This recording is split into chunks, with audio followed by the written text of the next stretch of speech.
આજે બહારનો માહોલ વરસાદ જેવો થઈ ગયો છે. જો કે કેટલા દિવસથી વરસાદ આવ્યો નથી, હવે આવે તો સારું. જો તમે જોઈ શકો છો. અને હા, કારેલીમાં પણ કારેલું આવી ગયું છે. હવે ખાવા લાયક થાય કે નહીં એ તો ખબર નહીં, પણ આવ્યું છે ખરું. બહાર બે છાંટા આવે ને એટલે યોગભાઈ જો અમ્બ્રેલાને લઈને, અમ્બ્રેલા જેટલી વરસાદમાં નહીં ઉપયોગ થતી હોય ને એટલી ઘરની અંદર ફેરવીને ઉપયોગ કરે છે. અને વરસાદમાં ઉપયોગ કર્યા વગરની અંદર ને અંદર તોડી નાખવાનો છે. યુગ મારી પાછળ જ પડી ગયો. મમ્મી કે તમે માઇકમાં એકવાર ગાઈને સંભળાવો. મને નથી આવડતા, જ બધા હસશે. બોલતાય નથી, રીસાઈ ગયો. શું ગાઈને સંભળાવો એમ? તો બોલવાનું બંધ કરી દે તો થોડા મમ્મી ગાય એવું હોય. હાલ ગાઈ દો. હાલો. દીકરો મારો લાડકવાયો, નારાયણનો અવતાર. યુગ મારો લાડકવાયો, નારાયણનો અવતાર. એ સુવે તો રાત પડે ને જાગે તો સવાર. યુગ મારો લાડકવાયો, નારાયણનો અવતાર. જે ગાયું છે એ શબ્દો ઉપર કે એના અવાજ ઉપર કોઈએ બહુ ધ્યાન આપવું નહીં. એમ કે મેં એમનેમાં જ એની ઈચ્છા હતી એટલે ગાઈ દીધું છે. અને એક મા તરીકે મેં મારી ફરજ પૂરી કરી છે. અને એને પણ એવું થઈ ગયું કે મારી મમ્મીએ ગાઈ દીધું, બસ. બાળકની ઈચ્છા પૂરી કરવા માટે એક મા તરીકે મા કાંઈ પણ કરી શકે. તમે કરો છો કે નહીં તમારા બાળક માટે? જરૂરથી કહેજો. હા, આપણે એવું નહીં કે ભાઈ આપણે એની બધી ઈચ્છા પૂરી કરીએ એટલે એ વધારે જિદ્દી થઈ જાય ને આગળ જતાં એને પ્રોબ્લેમ આવે. જે અમુક એવી નાની છે તો આપણે પૂરી કરી શકીએ ને એક મા તરીકે. હતું કે હાલરણું કોઈ પણ ગાય એમ તો એ મસ્ત જ લાગે. તો આપણે સાંભળતા હોય કોઈ ગાતા હોય તો આપણે ગમે કે નહીં ગમે. ભલે પછી મમ્મી હોય એના છોકરા માટે ગાતા હોય, દાદી હોય એ ગાતા હોય કે નાની ગાતા હોય. હાલરણામાં નથી કોઈ ઢોલક કે રિધમ જ કહેવાય ને કે રિધમની કોઈ જરૂર જ ના પડે. એમને ગમે, ખાલી એમાં લાગણીની જ જરૂર પડે એમ. લાગણીથી કોઈના માટે ગાયેલું હાલરણું હોય ને એટલું મસ્ત જ લાગે. ગાનાર માટે એક ગર્વની વાત કહેવાય ને.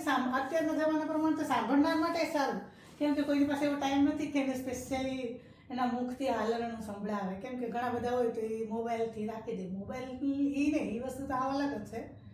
પણ જે ગાયને સંભળાવે, આપણે ગામડે પ્રસંગ હોય ને ત્યાં કેવું હોય કે કોઈ મોટી ઉંમરવાળા હોય ને એને આપણે પ્રસંગમાં બોલાવીએ, ખબર ને કે ભાઈ અમારા છોકરાને તમે સાચવજો.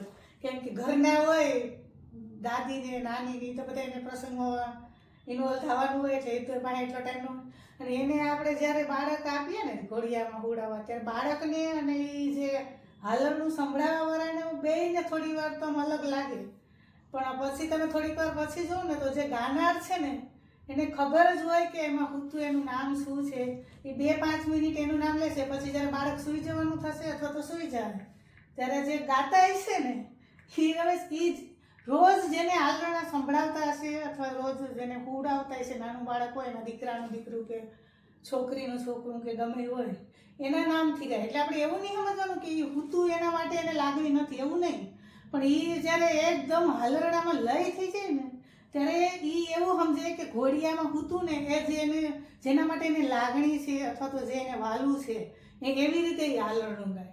ને આપણે આપણીને ગામડે જે હાલરણા ગવાય તો હજી જૂના જ હાલરણા ગવાય ને. ને હાલરણું એ એવું નથી કે ખાલી ગાવા ખાતર જ ગાય છે. હાલરણામાં સંસ્કાર, સંસ્કૃતિ અને ઘણું ખરું જ્ઞાને આપી દે. કેમ કે જીજાભાઈ એક હાલરણામાં કેટલું બધી આપી દીધું હતું ને. એટલે ખરેખર હાલરણું તો ગાવું જ જોઈએ. મેં તો ગાય હતા જ મારા યુગ માટે, જેવા આવડે એવા. આપણે એવું નહીં કે ભાઈ પરફેક્ટ જ ગાઈએ, પણ મોબાઈલથી સંભળાવવા ને એના કરતાં ગાવું બહુ સારું ને. હજી અમારા છોકરા યુગ ને એવા ભાઈ મોટા થઈ ગયા. અહીંયા સિટીમાં તો એ બેડ ઉપર હોઈ જાય ને, ઘરે જાય તો શું કરે હવે? મમ્મી મેરે લેવા ને બે ઘોડિયામાં મમ્મી મેરે ને મારા સાસુ છે ને મેરે બે ઘોડિયામાં આવી જાય કે હવે દાદી અમને કે ગીત સંભળાવો એમ. ને જો કે અમને ગમે આપણને લાગે કે બાળક પાછું ફરીથી સાવ એના બાળપણમાં આવી ગયા. અને જ્યારે ઘોડિયામાંથી આપણે બાળકને ઉઠાય ને ત્યારે આપણામાં એક માતૃત્વ વધારે ઉપસી આવે એમ. કેમ કે આપણે થોડું મોટું થઈ ગયું હોય એટલે આપણે એવી રીતે એને કેર કરતા હોય. તો ઘોડિયામાંથી તો એવી રીતે ઉઠાવીએ કે જ્યારે હજી 4-5 મહિનાનું છે ને. બધું એવું છે લગ્ન પ્રસંગમાં આવું બધું ક્યાં ગીત બધા બંધ થઈ ગયા ને જૂનવાણી ગીતના ગીત હતા એ બધા બંધ થઈ ગયા. જો કે હવે પાછો આવે નવો ટ્રેન્ડ એ વસ્તુ હજી અલગ છે પણ હાલરણું તો ગવડાવવું જોઈએ એમ કે ને. હાલરણાથી એને ના હવે દોરી તો હજુ હવે આપણી બાજુ હજી પણ જે મોટી ઉંમરવાળા છે એમ હાથથી મારીને જ ઉડાવે ને કેમ ન ઉડાવે. હવે તો બધું ઓટોમેટિક આવે કેમ બધા પેલું મોટર મૂકી દે કા. જો કે એ તો સમય પ્રમાણે એની જરૂર પડે પણ જે હાલરણું ગાયને સુવડાવે એમાં અને મોબાઈલથી સંભળાવીને સુવડાવે એમાં અને મોટર મૂકીને જે હિંચકા નાખે એ ત્રણેયમાં જમીન અને આસમાનનો ફરક છે. મને તો એવું જ લાગે ને. આપણા છોકરા હજી નથી ઘરે મમ્મીને કહે કે હાલો ભલે પછી ઊંઘ આવી જાય ઊંઘે આવી જાય ને મસ્ત મજાની ઊંઘ આવી જાય. હાલરણું ગાય એ એના શબ્દોમાં જે હોય. અને આ જો તો હીરવાએ કેવું કર્યું હતું ખબર હોય 2 દી બેને હિંચકેવી ને તો પેલી 2-3 અલગ મને જેવા આવડે ને એવા ઊંઘ ગાઈ જતી એવું નહીં કે આખું આવડે. એટલે પછી ત્રીજા દી ઊંઘ આવવા માંડી ને એટલે કે બાબુ મેના પોપટ ગાવ ને કે એને પણ બાળકને અને આપણા બંને વચ્ચે લાગણી બંધાય છે. એક હાલરણું કેવું કર્યું કે આપણે ગાઈએ એટલે એને એમ થાય કે મસ્ત મારા માટે જ ગાય. પછી ભલે ને આપણે ભેંસા સુરમાં ગાતા હોય કે ગમે ગાતા હોય એમાં નથી કોઈ પણ એવું નથી કે કોઈ એવું સારું ગાતા હોય તો જ ગાય ગે. એક માં કે મમ્મી દાદી નાની કોઈ પણ એટલું એવું રસોઈ બનાવવાની છે. રોજ સાંજે વિચારવાનું કે જમવામાં શું બનાવીએ શું બનાવીએ. બ્લોગ અહીંયા પૂરો કરીએ છીએ. ગુડ